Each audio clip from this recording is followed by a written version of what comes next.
Hello IGNOU students, welcome back to my channel mastering education today. अभी मैंने question 1 से लेकर क्वेश्चन 6 तक जो है हमने कंप्लीट रिवीजन करा था। काफ़ी इजी क्वेश्चंस हैं वो BECS 184 के, जिसका एग्जाम आप लोगों का कल है। अभी हम आगे के क्वेश्चंस डिस्कस करेंगे वैसे ही पेस में और इजी वे में डिस्कस करेंगे, ओके, ताकि कल तक आप लोगों का रिवीजन भी हो जाए और आप लोग इजीली अपने आंसर्स वगैरह याद रख सको, ओके। और मैं एक और बात बता दूं, मैं सिर्फ थ्योरी पार्ट कवर कर रही हूँ, न्यूमेरिकल आप लोगों को खुद करने, इसमें सिर्फ थ्योरी होगा। ऑलराइट, क्वेश्चन 7 से स्टार्ट करते हैं। क्वेश्चन 7 बेसिकली आपसे स्क्यूनेस और कर्टोसिस पे है, ओके। इस क्वेश्चन में एग्जामिनर बेसिकली ये जानना चाहता है कि डेटा का शेप कैसा होता है जब आप डेटा एनालाइज करते हो। देखो, जब बचपन में हम लोगों ने डेटा एनालिसिस पे क्वेश्चंस करे हैं तो पाई चार्ट, बार ग्राफ और ये लाइन ग्राफ ये सब करे हैं ना, तो वहां पे बेसिकली ग्राफ का डेटा का शेप कैसा होता है वो कर रहे हैं, ठीक है। इसके बारे में डिस्कस करता है। जब हम डेटा कलेक्ट करते हैं तो सिर्फ एवरेज निकालने से काफी कुछ नहीं होता, हमें ये भी देखना पड़ता है कि वैल्यू किस डायरेक्शन में ज्यादा स्प्रेड है और डिस्ट्रीब्यूशन का ओवरऑल शेप कैसा है। इसी को समझने के लिए दो इंपॉर्टेंट कॉन्सेप्ट्स यूज होते हैं, एक तो स्क्यूनेस और एक होता है कोटोसिस, ओके। पहले स्क्यूनेस समझते हैं क्या होता है। देखो, स्क्यूनेस का सिंपल मतलब होता है एसिमेट्री, यानी डिस्ट्रीब्यूशन कितना टेढ़ा या एक साइड की तरफ झुका हुआ है। जब आप लोग कोई भी डेटा को करोगे ना, तो डेटा या तो किसी एक साइड ही होएगा, जैसे कि ग्राफ होगा, ओके। आप समझ लो ये आपका ग्राफ है, आपका ग्राफ बहुत ज्यादा ऐसा जा रहा है, ऐसा करके, है ना, तो एक साइड का डेटा होगा। या फिर आपका ग्राफ लगा लो, बहुत ज्यादा ऐसा जा रहा है तो इस साइड का होगा, ओके। या फिर आपका ग्राफ बहुत ज्यादा ऐसा जा रहा है तो मिडल वाला है, ओके। तो एक साइड जो है कितना झुका हुआ है डेटा वो देखना है। अगर देखो डिस्ट्रीब्यूशन परफेक्टली बैलेंस्ड है, लेफ्ट और राइट दोनों साइड सेम दिख रही हैं, तो उसे हम जीरो स्क्यूनेस कहते हैं। इस सिचुएशन में जो है मीन, मीडियन और मोड तीनों इक्वल आते हैं, ठीक है, क्योंकि डेटा आपका पूरा ग्राफ इक्वल बन रहा है, इसलिए ये इक्वल आएगा जीरो स्क्यूनेस में, ओके। फिर अगर हम पॉजिटिव स्क्यूनेस की बात करें तो पॉजिटिव स्क्यूनेस में डिस्ट्रीब्यूशन का टेल राइट साइड की तरफ लंबा होता है, ओके, राइट साइड की तरफ, ठीक है। यानी कुछ वैल्यूज बहुत ज्यादा बड़ी होती हैं जो एवरेज को है राइट साइड खींच लेती है, ठीक है। इस केस में क्या होता है, इस केस में आपका मीन सबसे बड़ा होता है, फिर आपका आता है मीडियन और सबसे कम आता है मोड, ओके। फिर आता है आपका नेगेटिव स्क्यूनेस, इसमें टेल लेफ्ट साइड की तरफ लंबी होती है, ओके। यानी कुछ वैल्यूज बहुत छोटी होती हैं जो एवरेज को लेफ्ट साइड खींच सकती हैं, और इस केस में आपका क्या होता है, सबसे छोटा होता है मीन, फिर आता है मीडियन और फिर आता है मोड, ओके। तो इस चीज का ध्यान रखोगे। क्वेश्चन में मेजर फॉर स्क्यूनेस पूछे गए हैं। सबसे पहले इसमें मेजर करने का तरीका आ जाता है कार्ल पियर्सन का मेथड, ठीक है। ये मीन, मोड और स्टैंडर्ड डेविएशन की हेल्प से कैलकुलेट किया जाता है। इसका फॉर्मूला वगैरह यहाँ दे रखा है, आप लोग इसका स्क्रीनशॉट ले सकते हो, ठीक है। फिर आपका दूसरा आ जाता है बोलीज कोफिशिएंट ऑफ स्क्यूनेस। ये क्वार्टाइल्स पर बेस्ड होता है, स्पेशली तब यूजफुल होता है जब डाटा में आपकी बहुत ज्यादा एक्सट्रीम वैल्यूज होती है, बहुत ज्यादा बड़ी वैल्यूज होती है, ओके। और ऐसा होगा जैसे एक वैल्यू 2 है तो दूसरी वैल्यू 2000 है, तो ऐसे एक्सट्रीम वैल्यूज जब आती है तो हम ये लोग बोलीज कोफिशिएंट ऑफ स्क्यूनेस यूज करते हैं, ठीक है। इसका ध्यान रखो, इसका फॉर्मूला वगैरह है, स्क्रीनशॉट ले लेना अगर लेना हो। फिर आपका आता है third method, that is केलीज coefficient of skewness. देखो, इसमें क्या होता है, ये परसेंटाइल्स और डिसाइल्स पर बेस्ड होता है। जब डिस्ट्रीब्यूशन बहुत ज्यादा स्क्यूड होता है तब हम केली का मेजर यूज करते हैं, ठीक है।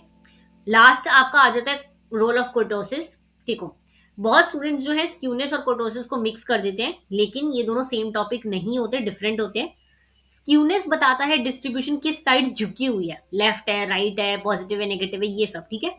वही हमें कर्टोसिस बताता है डिस्ट्रीब्यूशन कितनी पीक या कितनी फ्लैट है, ग्राफ कितना ऊपर जा रहा है या ग्राफ कितना नीचे है।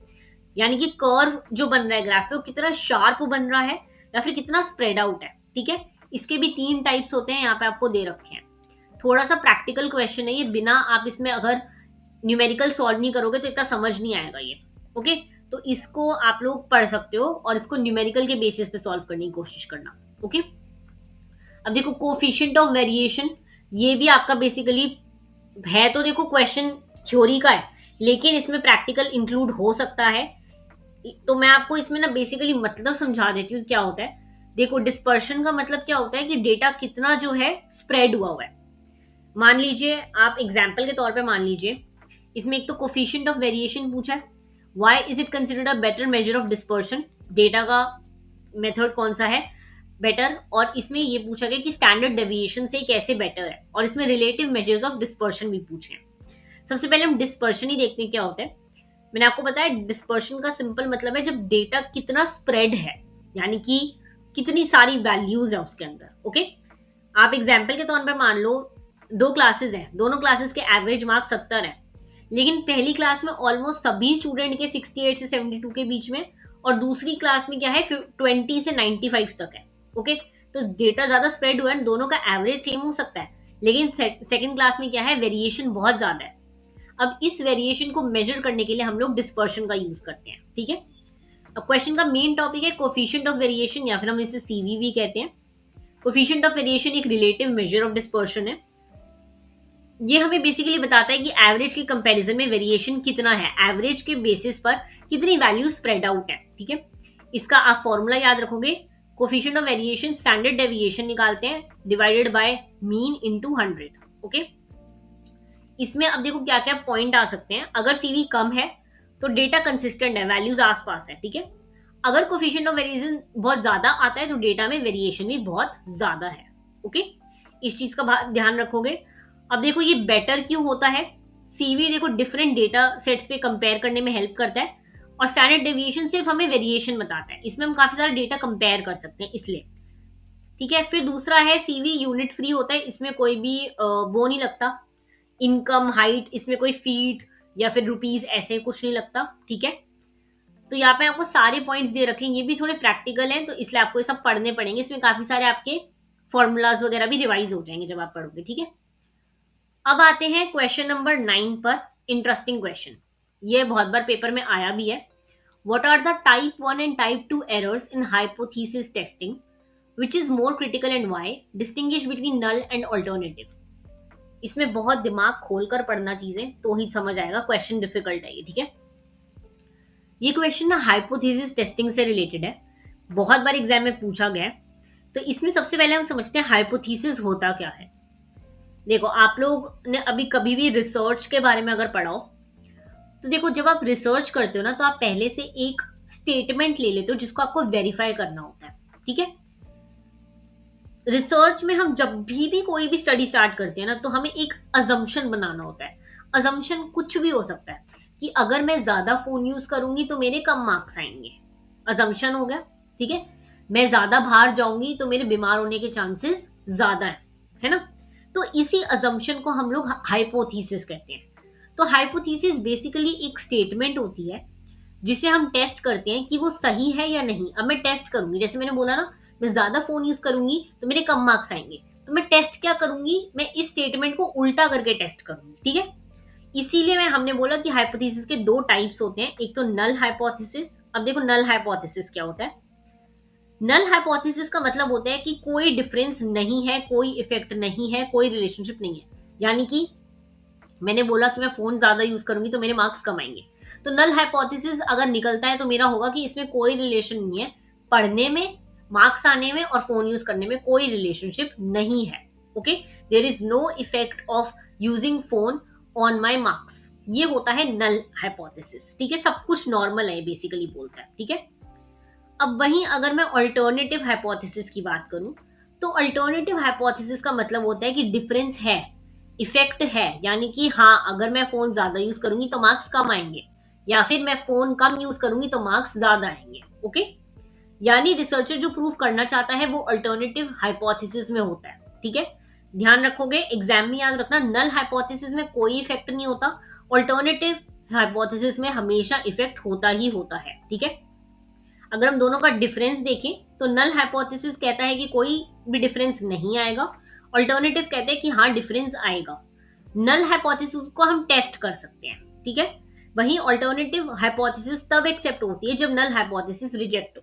देखो अगर मैं कह रही हूँ कि कोई डिफरेंस नहीं है और मैं ये स्टेटमेंट कह रही हूँ ये गलत है, तो अगर मैंने बोल दिया स्टेटमेंट गलत है तो इसका मतलब दूसरी स्टेटमेंट सही होगी ना, कोई तो इफेक्ट है, चाहे वो नेगेटिव इफेक्ट हो सकता है, पॉजिटिव हो सकता है, बट कुछ तो इफेक्ट है।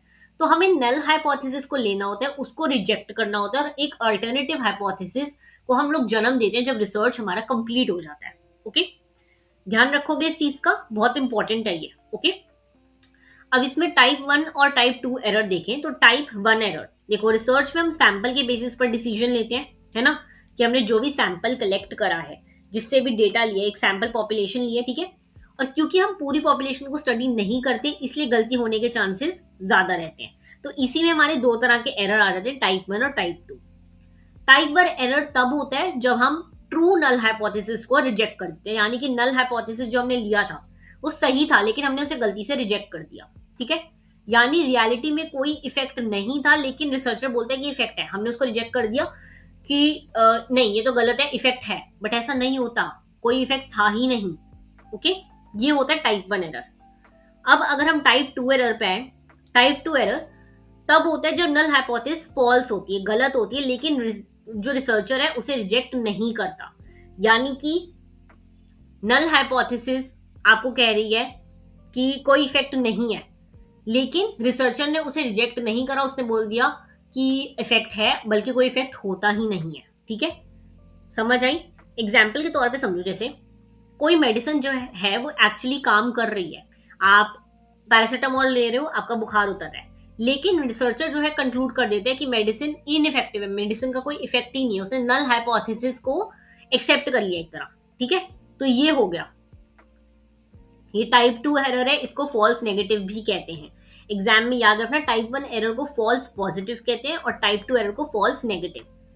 अब which error is more critical and why, देखो जनरली स्टेटिस्टिक में टाइप 1 एरर को ज्यादा सीरियस माना जाता है, ऐसा इसलिए क्योंकि टाइप 1 एरर में हम गलत चीज को सच मान लेते हैं, ठीक है, मान लीजिए कोई इनइफेक्टिव मेडिसिन मार्केट में अप्रूव हो गई, कोई मेडिसिन आ गई जिसको बोला गया कि इसका इफेक्ट है, बट उसका कोई इफेक्ट है ही नहीं, तो अगर ये किसी इनोसेंट पर्सन ने किसी बीमारी के लिए ली भी तो इसका कोई भी इफेक्ट तो होगा ही नहीं, तो कॉन्सिक्वेंसेस बहुत सीरियस हो सकते हैं, इसीलिए रिसर्चर यूजुअली टाइप 1 एरर को कंट्रोल करने की कोशिश करते हैं, ठीक है, तो इस बात का ध्यान रखना, बहुत ही इंपॉर्टेंट क्वेश्चन है, बहुत बार पेपर में आया है, 2-4 बार पढ़ोगे ना क्वेश्चन को तो समझ आएगा, ऐसे नहीं आएगा। ओके, क्वेश्चन नंबर 10 देखते हैं, correlation does not imply causation, explain elucidate the statement, what is the relationship between correlation and causation. Very easy question, देखो समझने की क्वेश्चन करना, ये क्वेश्चन थ्योरी में बहुत इंपॉर्टेंट है, एग्जामिनर अक्सर इसे जो है स्टेटमेंट के टाइप में पूछता है, ठीक है, यही जो हमने स्टेटमेंट पढ़ी है इसका।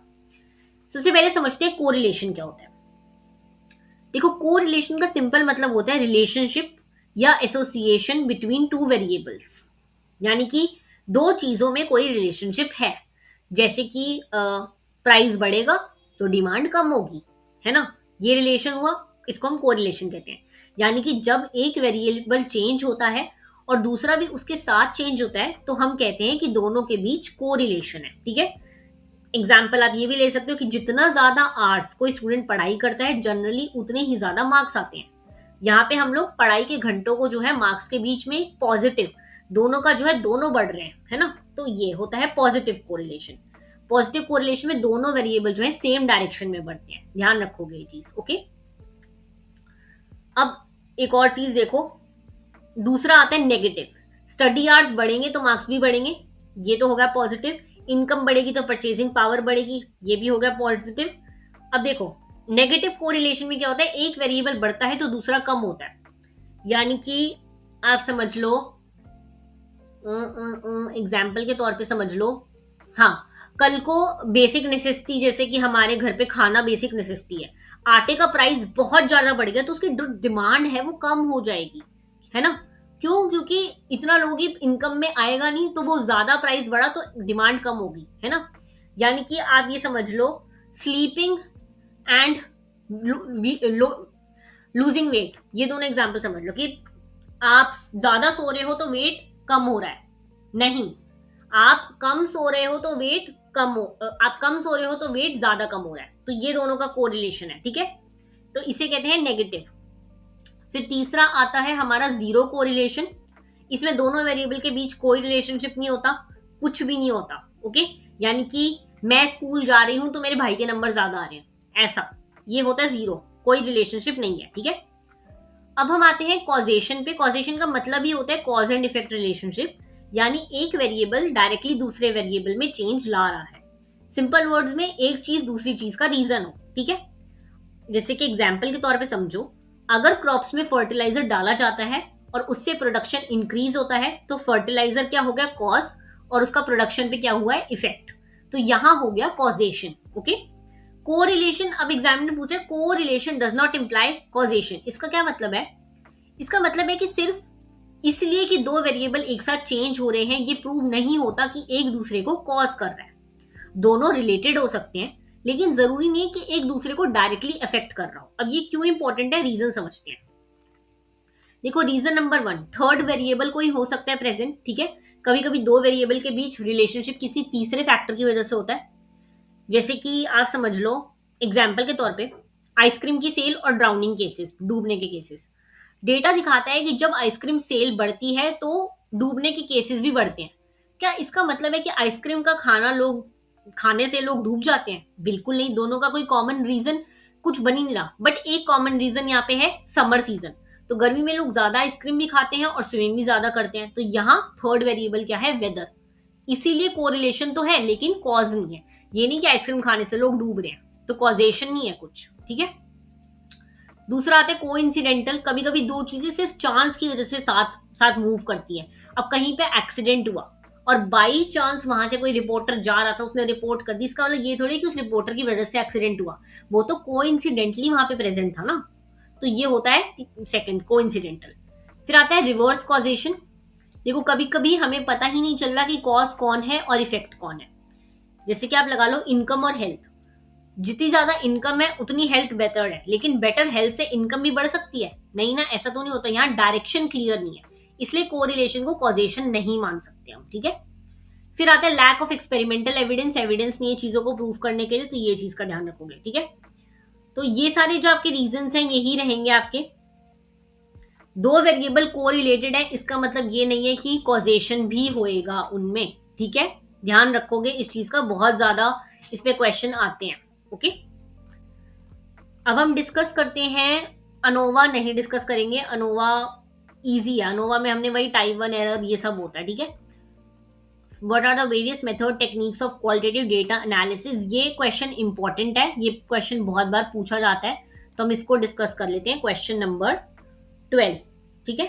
देखो, क्वेश्चन नंबर 12 में ना बेसिकली हमने देखो पढ़ा था ऑलरेडी कि क्वालिटेटिव क्वांटिटेटिव क्या होता है। हमने पार्ट 1 में पढ़ा था कि क्वालिटेटिव क्या होता है। क्वालिटेटिव में क्वालिटी आ जाती है चीजें, डेप्थ में हम पढ़ते हैं, क्वांटिटेटिव में नंबर्स आते हैं, ठीक है। तो ये क्वेश्चन हमें क्वालिटेटिव रिसर्च से रिलेटेड है और बहुत बार पूछा जाता है। सबसे पहले समझते हैं कि क्वालिटेटिव रिसर्च डिजाइन क्या होता है, ठीक है, क्योंकि इसमें पूछा गया है। ये रहा क्वालिटेटिव रिसर्च डिजाइन, ठीक है। तो देखो, क्वालिटेटिव रिसर्च एक ऐसा रिसर्च अप्रोच है जिसमें हम नंबर्स पर फोकस नहीं करते, बल्कि लोगों के एक्सपीरियंस, उनके थॉट, उनकी फीलिंग्स, बिहेवियर को समझने की कोशिश करते हैं, ठीक है। अगर रिसर्चर ये जानना चाहते हैं कि लोग किसी इशू के बारे में क्या सोचते हैं, जैसे कि अगर मैं पॉवर्टी पे करना चाहती हूँ तो क्वालिटेटिव रिसर्च होगा, मैं लोगों का पॉइंट ऑफ व्यू समझूंगी, ओके। तो यहाँ पे क्वालिटेटिव रिसर्च यूज होगा। क्वांटिटेटिव रिसर्च नंबर को समझती है, क्वालिटेटिव रिसर्च जो है लोगों को समझती है, ठीक है। क्वालिटेटिव में डेटा जो है generally interview, observation, group discussion, document, इन सबसे कलेक्ट होता है, ठीक है। अब इसमें मेथड्स क्या आ जाते हैं डेटा एनालिसिस के, वो देखेंगे हम। सबसे पहला हमारा आ जाता है थीमेटिक एनालिसिस, सबसे इंपॉर्टेंट और सबसे कॉमनली यूज टेक्निक है ये। इसमें रिसर्चर कलेक्टेड डेटा को बार बार पढ़ता है और कॉमन थीम्स या पैटर्न आइडेंटिफाई करता है, ठीक है। जैसे कि एग्जाम्पल के तौर पे समझो, अगर 100 स्टूडेंट से इंटरव्यू लिया गया और बहुत सारे स्टूडेंट बोलते हैं कि एग्जाम स्ट्रेस उनकी एक बिगेस्ट प्रॉब्लम है, तो एग्जाम स्ट्रेस एक थीम बन जाएगा, ठीक है। इसी तरह रिसर्चर डिफरेंट थीम आइडेंटिफाई करता है और उनके बेसिस पर अपनी फाइंडिंग्स को प्रेजेंट करता है, ठीक है। फिर आता है कंटेंट एनालिसिस, जब आप अलग अलग बुक्स, न्यूज़पेपर, आर्टिकल्स वगैरह को एनालाइज करते हो और देखते हो कि कौन से ऐसे टॉपिक्स हैं या आइडियाज हैं जो बार बार रिपीट हो रहे हैं, ओके। फिर आती है आपकी ग्राउंडेड थ्योरी। ग्राउंडेड थ्योरी थोड़ी यूनिक होती है। नॉर्मली रिसर्चर पहले थ्योरी बनाते हैं और फिर उसे टेस्ट करते हैं, लेकिन ग्राउंडेड थ्योरी में उल्टा होता है। रिसर्चर पहले डेटा कलेक्ट करता है और फिर उस डेटा के बेसिस पर अपनी थ्योरी डेवलप करता है, यानी थ्योरी डायरेक्टली डेटा से इमर्ज होती है। एग्जाम्पल से समझो, अगर रिसर्चर एआई के इम्पैक्ट पर लोगों के एक्सपीरियंस कलेक्ट कर रहा है और उन एक्सपीरियंस के बेसिस पर एक नई थ्योरी डेवलप कर रहा है, तो वो होगी ग्राउंडेड थ्योरी, ठीक है। पहले उसने डेटा कलेक्ट करा और फिर एक नई बात बताई है, ओके। फिर आता है आपका नरेटिव एनालिसिस। नरेटिव एनालिसिस में रिसर्चर पार्टिसिपेंट की पर्सनल लाइफ स्टोरीज के बारे में समझता है, ठीक है। फिर आता है डिस्कोर्स एनालिसिस, इसमें लैंग्वेज के यूज स्टडी करते हैं, देखते हैं कि लैंग्वेज सोसाइटी को कैसे इन्फ्लुएंस कर रही है सबकी अलग अलग लैंग्वेजेस के तौर पर, ठीक है। फिर आता है फ्रेमवर्क एनालिसिस। फ्रेमवर्क एनालिसिस एक सिस्टमैटिक और स्ट्रक्चर्ड टेक्निक है।